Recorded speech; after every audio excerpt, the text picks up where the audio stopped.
inesperado para mí estar acá en Buenos Aires.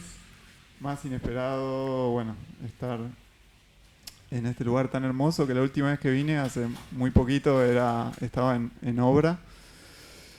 Y es como un milagro, ¿no? Que se haya armado y que estén los libros. También agradezco que hayan venido.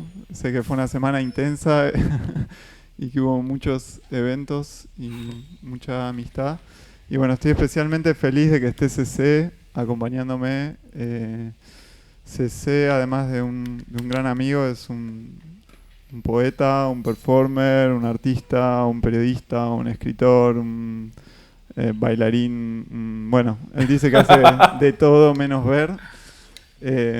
Y hace tiempo que veníamos hablando de hacer una entreoída, como le dice CC a las entrevistas. CC tiene un canal de televisión que se llama ZZ No TV. Y dijimos, bueno, ya que vamos a juntarnos y grabar una entrevista o una entreoída, y estaba la invitación de Linda Linda, dijimos, bueno, hagamos un encuentro y también, nada, en un momento para encontrarse. Así que gracias CC por estar acá. Y una última cosa es que de alguna manera este tercer libro está como muy alimentado por la amistad, por las conversaciones. Así que es muy especial para mí estar acá en Buenos Aires. Hay un montón de gente que directa e indirectamente es parte del libro y alimenta el libro. Y CC es una de esas personas. Yo venía presentando el libro allá en Madrid y en Barcelona con una conferencia performática que surge de conversaciones con CC, entre otras, pero ese capítulo específicamente surge de conversaciones con CC. Y dije, no tiene sentido venir a Buenos Aires a hacer la conferencia, mejor charlar con CC. Así que bueno, CC, bienvenido. ¿Se escucha? Ok. Fuerte y claro. Bueno, vamos a pensar que esto es una verdadera entreoída, tipo en tu casa o algo así que pido un aplauso. Aplausos. En realidad le pedí el aplauso a Julián, pero gracias. Tira como un aplauso, pero bueno, igual ya está todo seteado, obviamente, también. Para hacer esperá, que tengo un micrófono en la mano. Cierto, bueno, aplaudo yo. Ahí está. Porque bueno, esta es una nueva entreoída para ZZ No TV. Yo soy CC Fazmore y esto es mi canal de entreoídas. Bueno, escucho desde el corazón más que todo. Y sin dudas esta es una charla muy hermosa que esperaba hace mucho tiempo hacer. Así que gracias por esta presentación previa. Como ustedes, para los que están viendo también esto en el registro previo, posterior en realidad, es Julián Galay, un artista indisciplinado, que me pregunto, ¿qué es ser indisciplinado en este mundo en el que hacemos muchas cosas a la vez? Para vos, ¿por qué indisciplinado? Como primera pregunta para romper el hielo. Diría, el otro día me mandó un mensaje una persona que valoro mucho cómo observa las cosas y me dijo que yo siempre estaba en las esquinas de todo. No sé bien qué quiso decir, pero me gustó la imagen, ¿no? Como de estar ahí en una esquina mirando un poco de lejos. Y creo que ser indisciplinado en estos tiempos donde hay mucha burocracia, mucha disciplina, muchas etiquetas, donde se dice que las cosas son abiertas e híbridas, pero después en la praxis es muy difícil porque todo parte de un formulario, todo parte de algún tipo de organización. Creo que es estar constantemente escapando de algo. Así que de alguna manera escapo de disciplina en disciplina.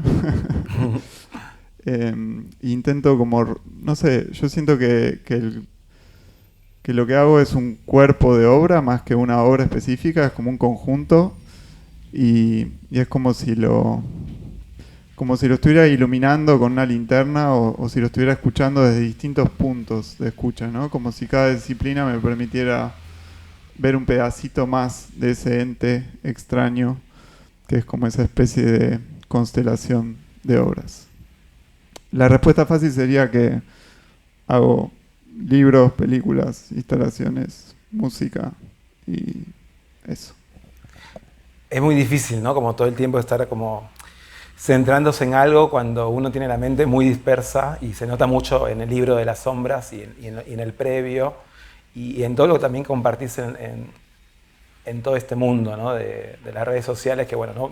Compartimos todo, pero a la vez no compartimos nada, porque no se puede todo el tiempo tirar la obra a las redes sociales sin antes bajarla a otros espacios, ¿no? Como bueno, de las fuerzas y esta conferencia performática a este libro.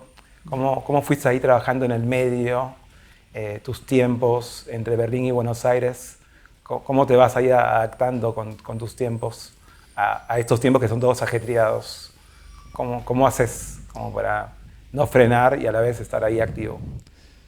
Yo pienso que, por un lado, y lo hablábamos hoy con CC más temprano, creo que hay una diferencia abismal entre publicar algo, o sea, hacer algo público, decidir que algo va a ser público dentro de un contexto, dentro de una composición, dentro de una estructura, que puede ser un libro, que puede ser una película, que puede ser lo que sea, pero hay un marco que contiene eso, hay una situación que contiene eso. Muchas veces, en el caso de una película, es un visionado y una escucha colectiva que se da en un espacio particular, con cierta oscuridad, con cierta situación sonora. En el caso de un concierto, de una performance, siempre hay como un espacio y un tiempo determinado.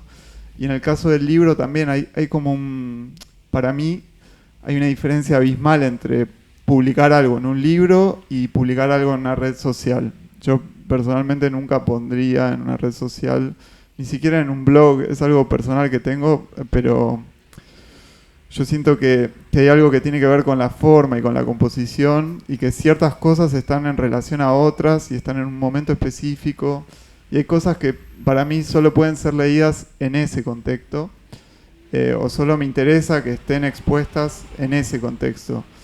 Y en ese sentido no se me cruza tanto esa exposición que puede tener que ver con esa casi obligación de estar en redes, ¿no? Si quienes pretendemos sobrevivir haciendo lo que hacemos, es delicado decir que, bueno, me encantaría no estar en redes, pero yo siento que a esta altura es casi una obligación, pero al mismo tiempo los espacios para mí no se confunden, están como muy diferenciados.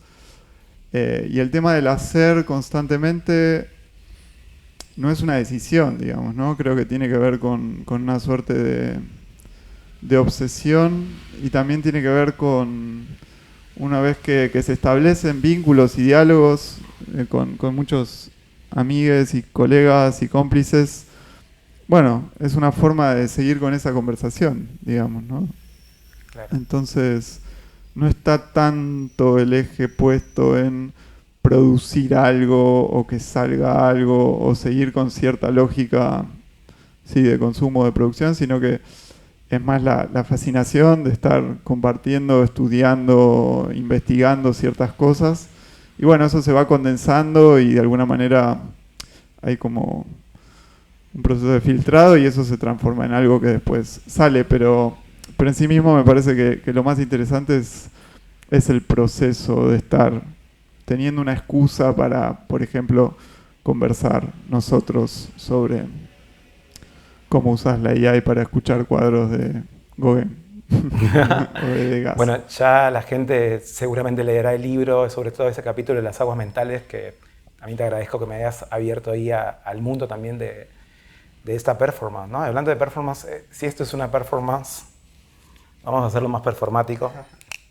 Así que son los lentes de la perfo. Ah, wow. Así que bueno, pensando en este lado de que la performance, hablando en privado antes de comenzar la charla, es para mí un ritual, y la charla también compartida de esta manera, también de todo lo que uno es como artista indisciplinado también, que en algún momento robaré la palabra, pero bueno, soy el que hace de todo menos ver. Y siento que en este aspecto hay muchas obsesiones en común, que al leer el libro, que bueno, hoy llegué a la página 162 con el lector de pantalla, siento que nada, es un cruce de pensamientos que no paramos más. O sea, no sé en qué momento sientes que tu cabeza descansa. Muy difícil, ¿no? Es decir, frenamos acá el pensamiento creativo y... Sí, Sobre todo cuando encontrás tantas sincronías de cosas, coincidencias, conexiones de cosas que uno las quiere registrar todo el tiempo. Bueno, antes que nada voy a contar que, como se deben imaginar, CC escucha los libros. O sea, CC tiene algo que hoy lo escuché escuchando el libro ahí con la tablet y me pareció muy increíble porque a mí me interesa mucho la escucha y la escritura como una forma de escuchar también y pensaba que cuando empecé a escribir con más consistencia y a diario hace unos cuantos años, era un momento en el que estaba muy conectado con la música y con la composición musical, que es lo que había estudiado formalmente, y la forma que encontré para corregir esos textos o para intentar encontrar cierta sonoridad o cierta respiración del texto era copiar lo que escribía en el Google Translate y poner a escuchar a esa voz robot que me lea el texto. Y lo ponía una y otra vez con los ojos cerrados, escuchaba eso cientos de veces y desde la escucha iba como cambiando ciertas palabras, ciertas comas, ciertos puntos. Y de alguna manera me servía que esa voz sea tan fría, digamos, ¿no? Que haya tanta distancia, que sea algo como súper... no era lo mismo que leerlo yo, etc. Y hoy cuando escuché a CC escuchando el libro, digo, wow, es como... En un momento esta escritura nació así. No sé si querés mostrar cómo lees. Desbloquear. Campo del código. 1. Perdón, vamos a hacer mi código solamente de los libros, menos mal. 0. 9. WXYZ. iBooks. Esperar. Detectaron señales y sutilezas que ninguno de los oftalmólogos expertos había logrado encontrar. Hoy estamos rodeados por aplicaciones predictivas y burocracias especializadas. La imaginación está en peligro y, más que nunca, es importante no abandonarla. Para esto, Alberto Laiseca, el Borges de la literatura, que antes de dedicarse a escribir estudió física cuántica y astrología, da un consejo preciso. Signo de interrogación invertido: ¿qué clase de economistas van a tener los surcoreanos dentro de 20 años? Signo de interrogación invertido: ¿qué clase de ingenieros sin imaginación? Porque la imaginación, querido amigo, signo de interrogación invertido, ¿sabes dónde se aprende? No en los libros de estudio, que están muy bien los libros de estudio, pero la imaginación se desarrolla imaginando. Al salir de una muestra de Mercedes Farías, en la que parte de las obras estaban hechas con materiales orgánicos y expuestas en pequeñas cajitas de acrílico bajo el tro de lupas y linternas, pienso, el saber es especializado e ilumina al objeto de estudio de forma unidireccional. Cambiar el foco, la distancia y la posición nos permite descubrir otras dimensiones del objeto. Junto a MF, caminamos y conversamos, nuestras ideas se entremezclan. En vez de estudiar el objeto aislado y encerrado en una caja de vidrio, iluminado de frente, nos proponemos sacarlo de contexto, yuxtaponerlo con otras partes, aparentemente desconectadas, y estudiar la relación corporal de sus sombras. Al modificar nuestro vínculo, se proyectan nuevas formas que desvelan algo más. Signo de interrogación invertido: ¿cómo escuchar esas sombras? 158 Temporal Casa Editora. Ese es Página el logo. 157. El logo de la editorial, Página porque yo no 158. tengo el PDF liberado, entonces al final de cada página dice Temporal Casa Editora. Y lees rápido ese. Sí, perdón, no sé si entendieron. Esperar. Detectaron señales y sutilezas que ninguno de los oftalmólogos expertos había logrado encontrar. Me quedé pensando, justo frené el libro en esa página que habla de los oftalmólogos. Bueno, también todo lo que sucede con tu visión alterada en un momento que, bueno, no quiero spoilear nada, que la gente compre el libro y lo pueda leer, ¿no? A su manera, ¿no? Más allá del tema que yo lo leo con el lector de pantalla y toda esta transducción, digo, más que traducción de la imagen a texto, inteligencia artificial, siento que esta escucha que tengo y que vos también la tenés a tu manera, creo que trato tampoco de no meterme tanto a este mundo excesivo ya de tecnología. Siento que es una invasión que hay que tener cuidado. No sé cómo lo ves vos ahora, pero hay que tener cuidado, ¿no? Sí, completamente. Bueno, en el libro como que surgió... A mí no me interesa mucho ¿cómo decirlo? No soy muy fanático de la tecnología y de todas estas cosas, pero hay uno de los textos que es justamente el que converso con CC, que medio surgió de un encargo en el que me pedían que de una charla que se relacione con la inteligencia artificial. Y yo primero dije, no sé, como que no era un tema que me interesara comentar especialmente. y recibí unos audios de CC donde me decía que estaba haciendo una investigación para una película que está pensando y haciendo que gira alrededor del color azul, porque CC saca fotos y hace películas y ese tipo de cosas increíbles desde su perspectiva. Y bueno, me contó que para poder ver de alguna manera los cuadros de Degas y el trabajo de Degas con el color azul, le estaba pidiendo a la inteligencia artificial que le describa los cuadros de Degas.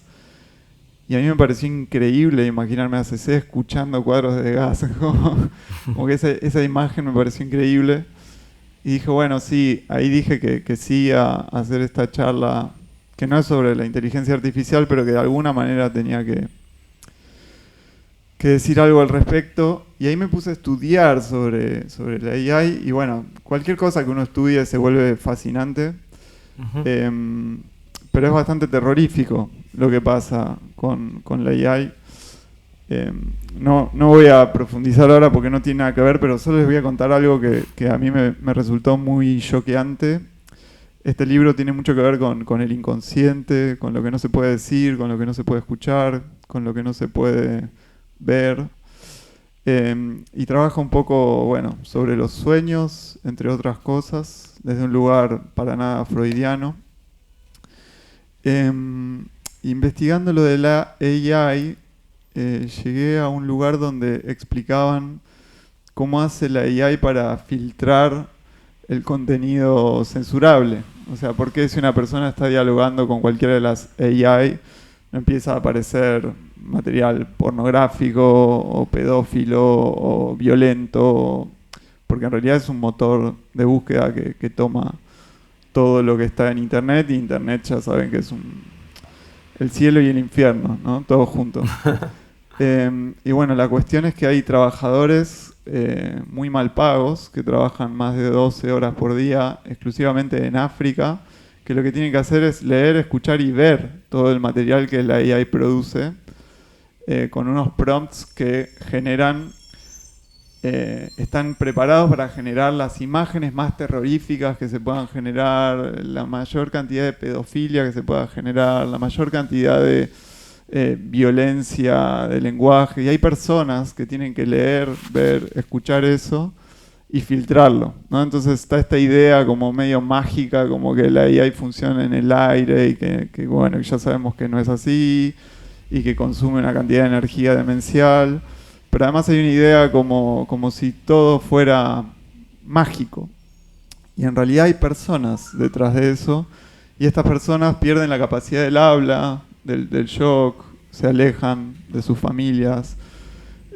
Y bueno, y quedan con un trauma absoluto, ¿no? Entonces me empecé a pensar que eso sería como el inconsciente de la AI, digamos, ¿no? Como que hay personas trabajando de filtrar ese inconsciente. Y bueno, me fui absolutamente por las ramas. Llegó el café, CC. Gracias. Ahora cuando... Pero bueno, creo que condensa un poco lo que pienso de la AI, aunque la use. Porque, sí, como pasa con las redes, llega un momento donde para trabajar ya se da por sentado que uno tiene la herramienta y bueno, vamos siendo cada vez más explotados. Absorbidos, ¿no? Por eso, como que no te queda otra que meterte en esa. Sí.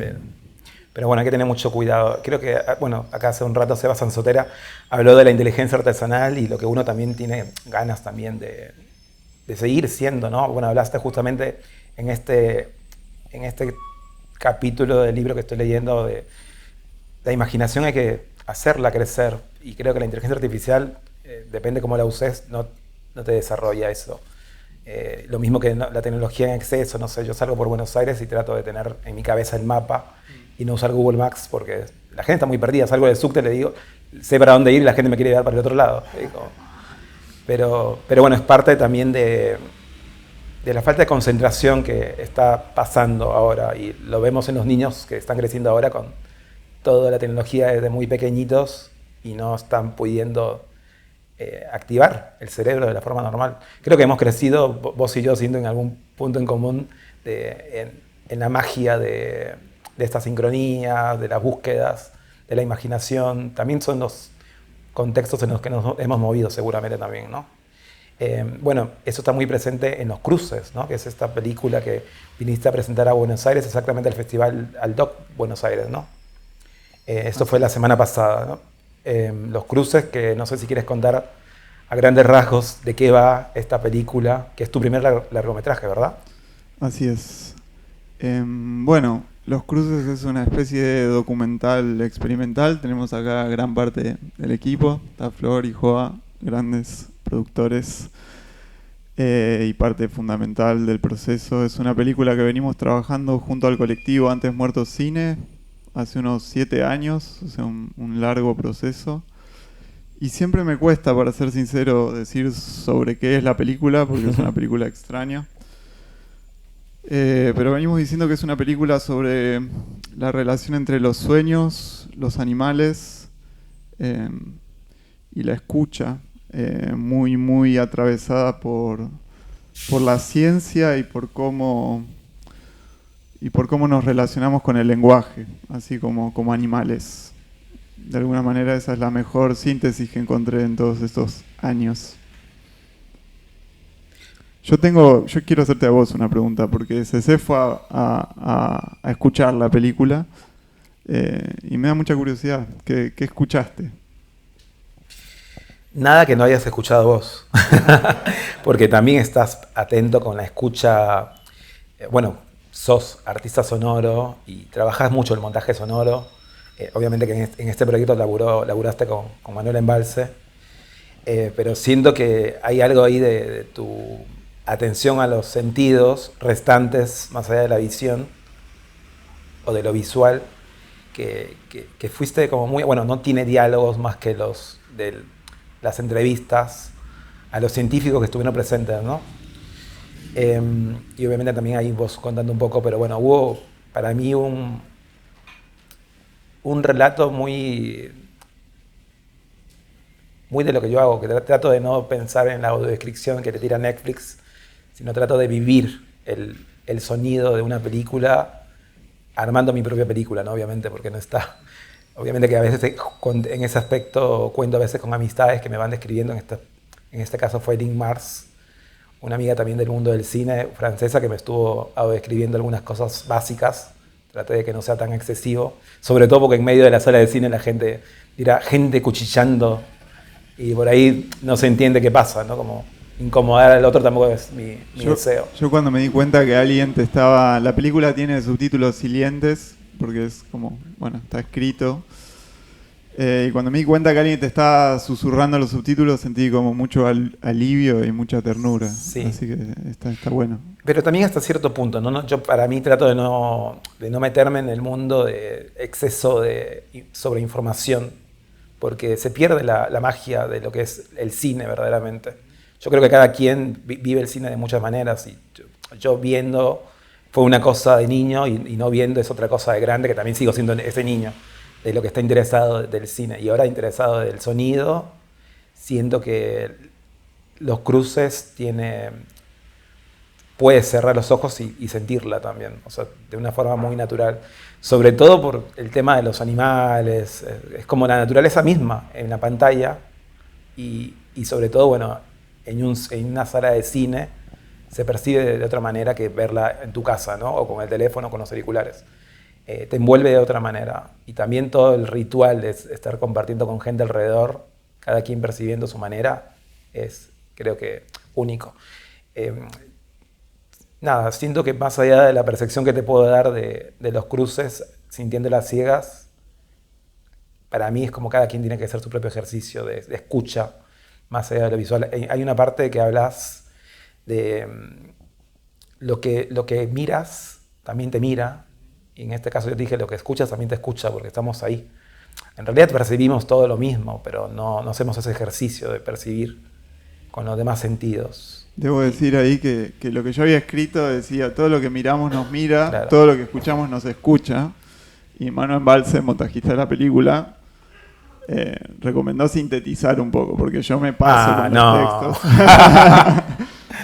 Así que me dio gracia cuando dijiste, hey, también todo lo que escuchamos nos escucha. Sí. Que es una cita en realidad escondida de de Hannah Arendt, que dice, todo lo que miramos nos mira, todo lo que escuchamos nos escucha, todo lo que toca desea ser tocado. Esa es la cita completa. Bueno, Manuel Embalse no está presente para... Bueno, le mandamos saludos a Tailandia, que está presentando también su segunda película por allá. Así es. Bueno, también alguien que te hace pensar el montaje sonoro de otra manera, siendo que tiene una búsqueda que, bueno, está conectado con todo este colectivo de Muerto Cine de una forma muy, para mí muy natural, ¿no? De pensar el cine más allá del tema visual. Creo que ustedes trabajan, bueno, ya sos parte de una manera u otra del colectivo, de una manera intuitiva, ¿no? De lo que quieren mostrar en las pantallas. Sí, y ya que hablamos de Mano Embalse, debo hacer una mención especial porque, bueno, primero que es una figura fundamental en los cruces, pero también, si no estuviera en Tailandia, estaría acá, porque de alguna manera el capítulo en el que converso con CC también es un capítulo donde converso con una película que hizo Manu que se llama ¿Qué hagan en este mundo tan visual?, que es un documental en colaboración con CC. Y bueno, yo si bien CC te conocí antes de que exista el documental, es un documental que creo que acercó mucho, ¿no? Parte de tu trabajo y de tu existencia a un montón de gente y es una película que para mí fue muy importante también para entender todas estas cosas, ¿no? Como yo sigo con la curiosidad, esta es una pregunta muy tonta, pero cuando vos ves los cruces o cuando ves qué hago en este mundo tan visual, más allá de la escucha, ¿vos ves una película? Porque yo sé que vos soñás con imágenes, porque lo hemos charlado, yo sé que vos viste imágenes, entonces yo me pregunto, cuando vos escuchás una película, ¿ves una película? Sí, justamente armo mi propio montaje con la imaginación, porque bueno, las imágenes siguen estando presentes, a veces disueltas, o pienso en una escena de una película que pude ver antes de perder la vista, que bueno, muy Hollywood, pero la traigo a flote porque me fascina cómo está armada y siento que un poco es como mi recorrido cuando voy caminando por Buenos Aires, voy armando arquitectónicamente en mi cabeza las escenas. Y creo que pasa lo mismo cuando uno escucha una película. O sea, ahora mismo estamos en una calle muy transitada, ¿no? Como tengo atrás mío el colectivo pasando y es como que tengo también ese mapa 360 grados del armado, del montaje de lo que está pasando ahora en la sala, o sea, sintiendo la energía de la gente del otro lado. Como viene también el sonido del parlante. O sea, todo el tiempo estoy armando escenas en mi cabeza. Y esta película que mencioné es Insertion, que creo que la traducción fue El origen, de Nolan. Hay una escena que está Ellen Page, bueno, ahora Elliot Page, que es como la arquitecta de lo que es el sueño, justamente. Como que tiene que meterse a los sueños dentro de los sueños, y es ella generando, porque tiene una gran imaginación, pero porque es arquitecta, de cómo va armando detalle a detalle las cosas. Sí, siento que me pasa un poco eso, que armo un montaje constante gracias al haber visto hasta los 25 años mucho cine también. O haber visto cosas que sentía que tenía que tener esta data de niño nerd, y todo eso está siendo todo el tiempo trabajado en mi cabeza. No lo puedo parar. Como agarro cosas que pienso que no le sirven a nadie y es como mi cabeza me está sirviendo a mí. Que en parte también por eso es tanto registro visual, que en un momento fue el deseo de querer volver a ver esas imágenes, que hoy digo, bueno, es como solamente la data del tiempo de saber dónde estuve, como para recordar de una manera u otra que estuve ahí. Eso más o menos siento como que vivo todo el mundo, no solamente el cine, ¿no? No sé si te contesté. Sí. Me dejas pensando, como siempre. Para mí siempre es muy importante cuando hago algo, una obra, aunque incluya imágenes o palabras, o justamente por eso, la devolución de CC siempre es como diferente, ¿no? Entonces siempre es un placer contar con esas devoluciones, ¿no? Que también... Es un ida y vuelta. Es un ida y vuelta porque también a mí me sumas a mi propio recorrido de lo que estoy pensando hacer también en una siguiente obra, una siguiente perfo, y en esta película que también que mencionaste que quiero realizar sobre el color azul, que esta investigación de la inteligencia artificial creo que no todo el mundo entiende de la misma manera, o sea, no es como piensan, no, estás usando esto porque es la forma de accesibilizar el mundo ahora en el que nos movemos las personas con discapacidad. Pero creo que va más allá de eso. Vos estás en las esquinas, yo siento que estoy en el margen del margen, porque no todo el mundo puede entender a un ciego queriendo hacer cosas visuales. Es como no, es como correte de ahí, y no es así. Creo que es un ida y vuelta también en gente con la que uno siente que puede conversar de estas cosas. Genial. Hubo ruido atrás de eso. Sí. Me resulta muy fuerte verte con los anteojos blancos. Pero qué cosa, ¿no? El tema de los anteojos negros con la ceguera es como Sí, algo sí, también sí. como disruptivo, salir de lo cotidiano, ¿no? De qué es la ceguera. Yo pensaba eso cuando te estaba esperando en el subte, cada vez que aparecía alguien con anteojos negros, decía, es ese, no. Y era gente re canchera, ¿viste? Con los anteojos Sí. negros. Yo decía, llevan los anteojos negros en el subte, ahí abajo, ahí adentro. Y es loco la relación. Pero yo debo contarte una confidencia, que es que cuando usas anteojos, es un problema mío, es como algo muy básico, ¿no? Pero yo te miro a los ojos igual, aunque Claro. tengas anteojos, que son translúcidos. Sí, sí, Y el anteojo blanco es claro. difícil, ¿eh? Está buenísimo porque no, me pones en un lugar Te hackeé, complicado. te hackeé. Sí. Sí, sí. Está bueno. Yo creo que esto de, también podemos hablar sin vos con los ojos cerrados, también creo que también podrías hacer ese ejercicio. O pedirle a la gente que está acá también que haga ese ejercicio de no mirarnos, sino simplemente escucharnos justamente. En las sombras creo que hay mucho de eso bueno, ahora estamos en penumbras, ¿no? Armaron todo este escenario, ¿no? Sí, estamos rodeados de velitas y unas luces tenues. Y yo creo que también todo lo que plasmas en las sombras, siento que son esas luces tenues que la gente no está como atenta. O sea, el otro día hablaba con alguien de que somos luciérnagas en medio de tanta sombra, de tanta oscuridad. Esto del arte fuera de los márgenes o en las esquinas, me impresiona que no estemos, bueno, no estamos obviamente monetizando todo el tiempo pensando en que una obra va a monetizar. No sé cómo pensás vos este libro, si sentís como que te va a llevar por algún lugar que sientas o es más que todo algo y dices, bueno, lo sacaste porque sentías esa necesidad de sacarlo, porque es muy diario también, muy del diario personal, muy de la escritura personal, una escritura muy única en el que vos estás desarrollando y bajando tus obsesiones, paranoias. Sí, no hay un plan. O sea, no hay un plan de pensar que el libro, en general, como que creo que es el final de un proceso. Después, ese final como que abre nuevas cosas, como toda cosa que se termina, empieza otra cosa. Pero surge más como el residuo de una investigación o de una conversación o de ciertas cosas.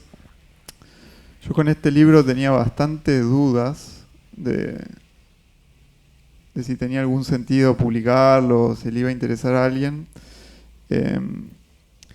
Y me pidieron, me preguntaron si tenía un libro y yo dije, bueno, hay algo raro que no termino de entender.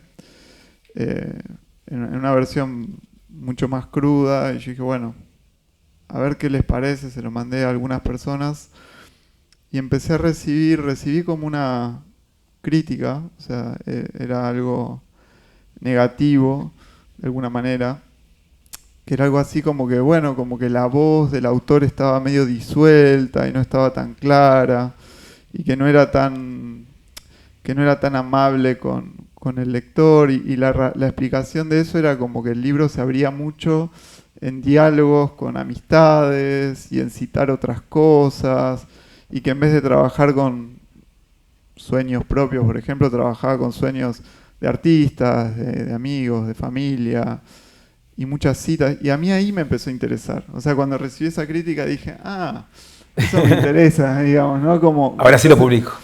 no, y ahí uno puede empezar a radicalizar ese problema, digamos, ¿no? Es como algo...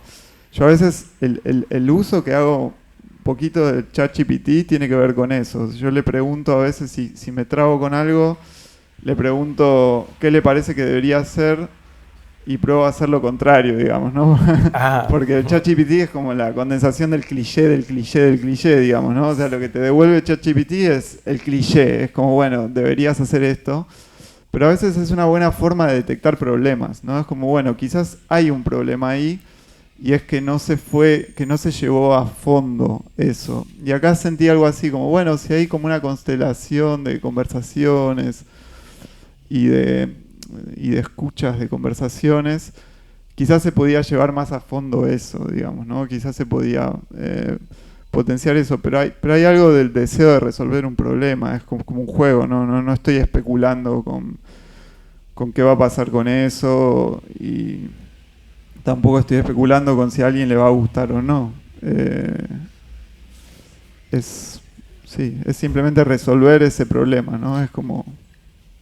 Es algo que tiene más que ver con, no sé, con el diálogo conmigo mismo. Suena medio raro, pero es así. Total.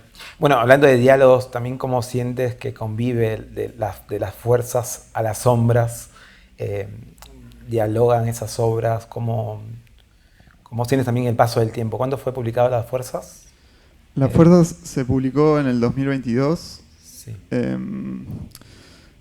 alguna manera, el libro de las fuerzas fue un proceso largo, pero sin saberlo. O sea, fueron 10 años de alguna manera de escritura que estaba muy centrada en un taller que se llamaba Taller Fábrica y tenía mucho que ver con los procesos creativos. Entonces yo iba pensando y escribiendo mucho en relación al proceso de hacer obra y tomando notas. Y de alguna manera en el encierro de la pandemia lo que hice fue como revisar decenas de cuadernitos y de notas y de textos y empezar a generar un montaje y empecé a descubrir que había un libro. Más tarde me di cuenta que era un libro que tenía algo que ver también con la herencia, que tenía algo que ver con mi padre, que había tenido un libro inconcluso, que tenía el nombre que era el libro de las fuerzas y tenía un índice y era un libro sobre estructuras, sobre ingeniería civil. Y de alguna manera me di cuenta que era una especie de colaboración con mi padre que estaba muerto y que había una intención de terminar ese libro inconcluso, digamos. Entonces es un libro que considero un poco más paterno en algún punto. No es sobre eso, pero al final como que el libro mismo Te tiró esa data. Sí, me descubrió eso y el libro de las sombras, al principio sentí que era como un libro de vuelta raro, como de textos extraños, de textos que tenían que ver con lo que no encuentra un lugar, ¿no? O con lo que aparentemente no tiene sentido ponerse a pensar o a escribir sobre eso. El nombre sale de una errata de Seba Berea, que está presente acá en la sala. Seba, en una conversación que tuvimos para su podcast, Teorías del Todo, en un momento hablando del libro de las fuerzas, tenía unas notas donde él había escrito el libro de las sombras. Y a mí me quedó esa especie de furcio del inconsciente, esa especie de rata, y me quedé pensando cuál sería el libro de las sombras. Y pensé, el libro de las sombras es todo lo que escribimos y lo que no escribimos, ¿no? Es todo eso que es nuestro diario consciente, inconsciente, y desde ese lugar el libro de las sombras es impublicable, porque no se puede mostrar eso. Pero jugando un poco con esa idea, dije, bueno, este es el libro de las sombras. Para mí es como el negativo del otro libro, ¿no? Es como, sí, es un positivo y negativo. Y surge también de una escritura diaria, digamos, ¿no? Yo creo que intenté alejarme un poquito del diario, si bien surge del diario porque escribo todos los días. Creo que el libro de las fuerzas es más fragmentado, son como pequeños fragmentos. Y en este se dio algo como de eliminar esos fragmentos, no de eliminar, pero de trabajar con esos fragmentos, borrar las fechas y generar textos que vayan un poco más allá, ¿no? Como otra de las críticas que recibí que me sirvieron mucho mientras trabajaba en la película, un cineasta me dijo que tenía que tener mucho cuidado con la bestia del pensamiento, porque yo entraba en la conexión y en la conexión y en la conexión y que eso era muy peligroso. Y de vuelta dije, me interesa, ¿no? Como y dije, bueno, quizás tengo que soltar a esa bestia del pensamiento y no tener tanto cuidado. Al revés, ver hasta dónde va. Entonces, hacer los textos más largos me permitían como ver hasta dónde me llevaba esa bestia, ¿no? Que un poco el escribir me va develando esa sorpresa, que a mí también me sorprende. Es, mirá hasta dónde me llevó. Pero bueno, son... ¿Te editaste mucho? O sea, después de terminar cada capítulo, ¿hubo algo ahí que te frenó a revisarte y decir tengo que editar esto? ¿O lo dejaste así como muy...? Sí, disfruto mucho de editar. Disfruto muchísimo de reescribir y de editar. No tanto de vuelta por el producto final, sino que es un momento que me hace bien. Es como una especie de meditación. Suena raro la palabra meditación, suena medio New Age, pero es un momento en el que entro en un estado que se parece a cuando yo en una época tocaba el piano todos los días y ahora no tengo más piano. Y algo parecido es estar corrigiendo, ¿no? Entrar así como en un estado medio alterado y estar corrigiendo. Entonces disfruto mucho el corregir, disfruto mucho borrar, disfruto mucho tener un texto de 20 páginas y llevarlo a 2 páginas. Entonces había algo de condensar y de filtrar. Yo escribo todos los días y empecé a darme cuenta que cada mes podía agarrar esos 30 textos y condensarlos. Y una vez que tuve 24 textos, uno por mes, me di cuenta que podía volver a condensarlos y de ahí quedaron 12. Entonces es como escribir, borrar, escribir, borrar, escribir, borrar. Y es como una situación medio alquímica, ¿no? Como de ir filtrando,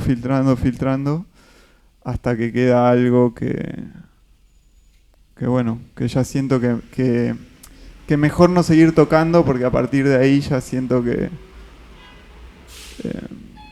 que se podría perder algo de cierta musicalidad. Musicalidad, como la de ahora. Me tocaron el timbre acá en la Linda, que nos abrieron las puertas, la verdad que qué lindo espacio, la verdad. Gracias por los que están ahí presentes, también disfrutando ahí del vinito, ¿no? ¿Están tomando vino? Espero que sí. Dale, gracias.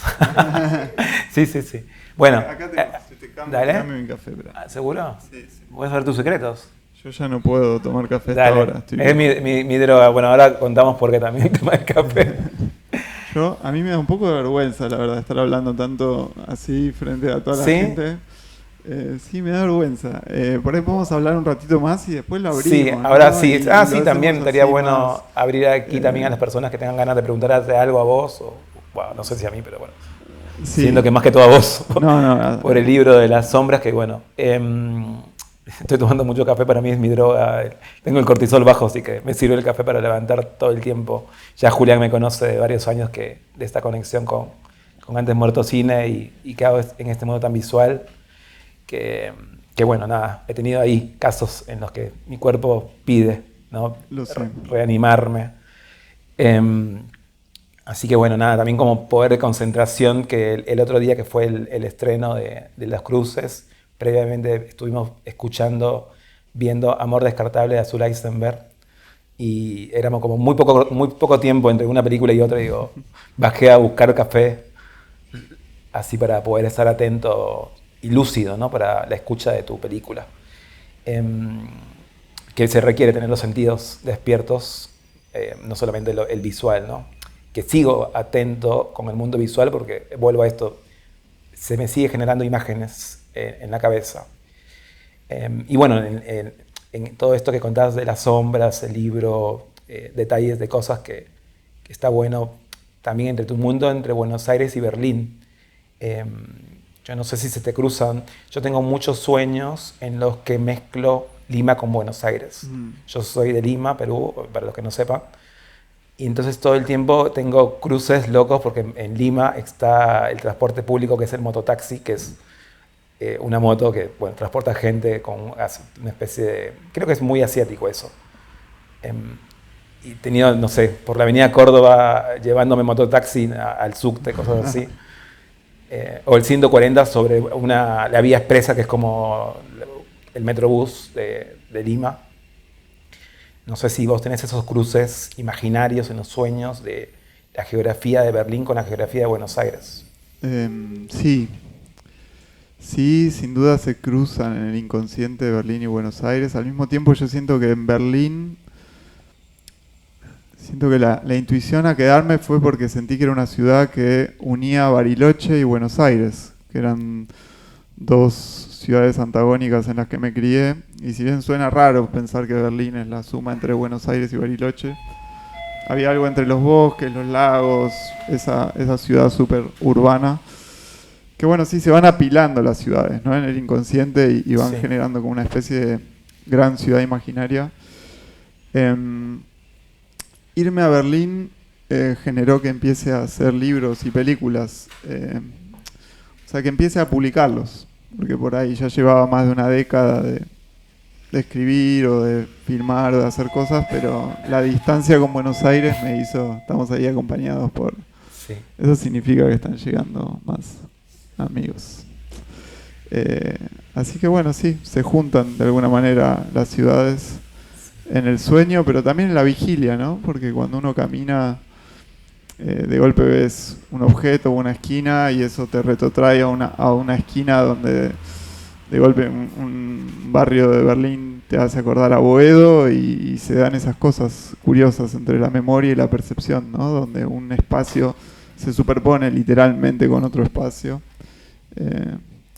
Y pienso que bueno, esa distancia tiene que ver con todo lo que hago. Creo que está ahí eso, esas ciudades paralelas están ahí, hay como un entre. Pienso en el capítulo de Ciudades Veladas, que lo recomiendo también, es uno de mis capítulos favoritos, por lo menos hasta la página 162, a la que he llegado. Pensaba en esto también de cómo te retrotrae un espacio físico a otro. Bueno, en mi caso ya no me pasa quizás más de lo sensorial. Pienso mucho cuando camino, que muy pocas veces llueve tan finito. Pienso en la garúa, que también me pasó mucho en las cataratas de Iguazú, donde grabamos la película de Manuel Embalse. La garúa limeña, le digo yo, como que algo ahí de las gotitas finitas. A veces salgo a caminar, o no me queda otra que estar ahí bajo la lluvia y pienso que estoy caminando por Lima. Eso de mi sensorialidad, ¿no? Como que me lleva por ese lado. Igual Buenos Aires, nada, la pude recorrer antes de perder la vista varios años y la tengo muy presente. Todo el tiempo igual cambia, ¿no? Pasa algo nuevo en Buenos Aires que no sé si te pasa a vos, veniste ahora y es como cambió algo en alguna esquina que ya no está como antes. Cambia mucho, pero no cambia también, ¿no? Sí. Se dan las dos cosas.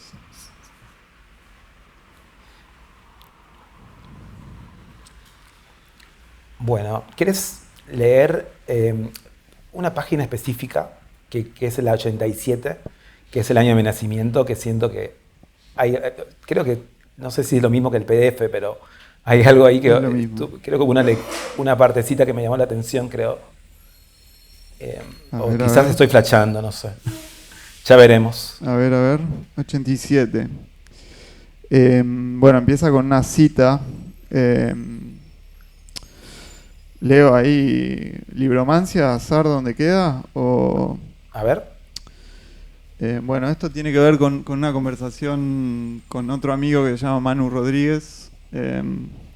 Bueno, yo le hago caso a CC y leo la página. Dale. Dice, bueno, ¿para qué sirve inventar? Escribió Silvina Ocampo el siglo pasado, si lo cierto es más raro. Con todos estos sueños ajenos en la cabeza, me vuelvo a preguntar, ¿cómo separarlos? ¿Cómo convertirlos en algo que los separe del todo? Manu me cuenta que desde que recibió las noticias del diagnóstico, siente que el tiempo se detuvo. Aquí hay unas citas que dicen: cuando el continuum del presente aparece en conflicto, se hace necesario metamorfizarlo, ritualizarlo de algún modo. De no existir tales ritos metafóricos, el flujo temporal se detendría, no circularía. Todo duelo, tras un mal trance personal, o todos los relatos elaborados acerca de catástrofes colectivas, no tienen otra función que poner de nuevo en marcha la correa del tiempo, la realidad, a través de metáforas. La estructura de la realidad es una parcial superposición en el tiempo, una cadena hoy hecha red de metáforas y alegorías que, a fin de soportar el presente, a fin de sublimarlo, unen pasado y futuro.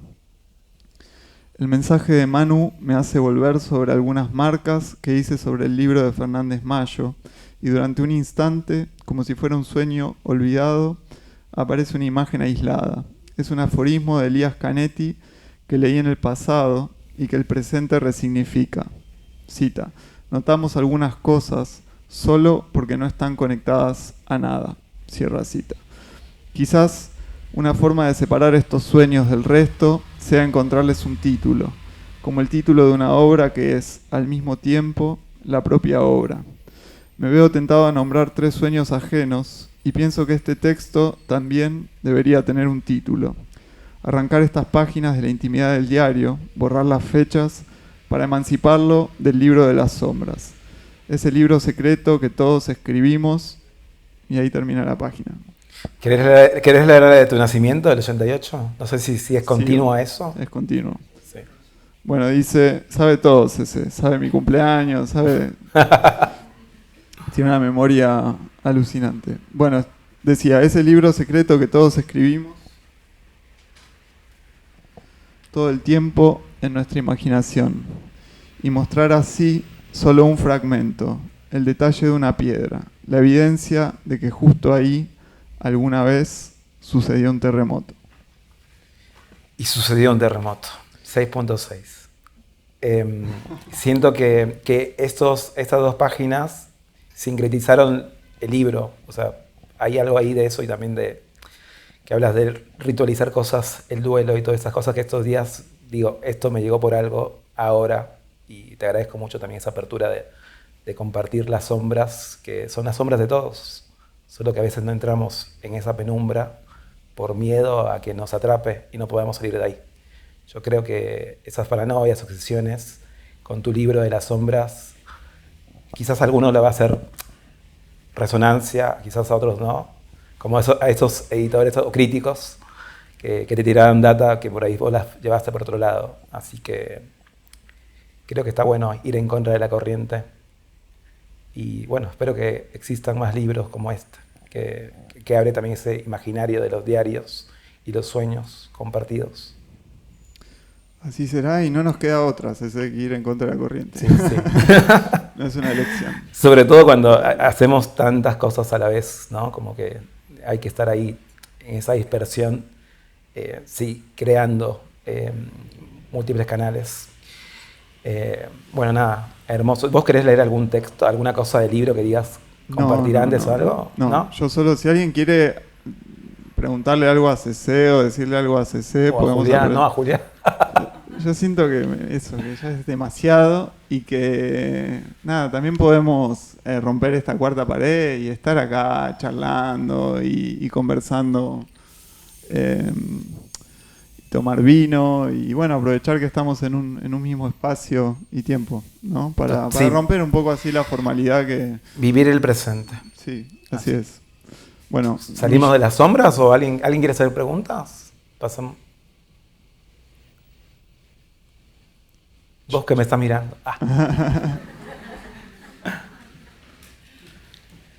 Yo creo que pasamos a la informalidad. El libro de la informalidad. El libro de la informalidad. Bueno, gracias a Dina, a Fede, a Linda, gracias CC. También quiero agradecer a Temporal, que es quien editó el libro, y a la distribuidora que logró traer los libros en vacaciones desde Madrid, del lunes al viernes.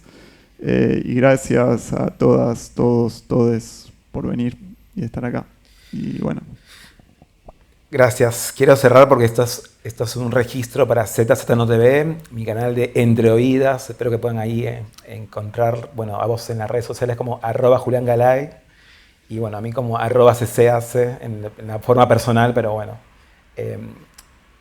salgamos igual de las historias efímeras, hagamos historias concretas que queden, aunque lo efímero también deja su huella, así que espero que esto también deje una huella más allá de una sombra, que para mí las sombras tienen cuerpo.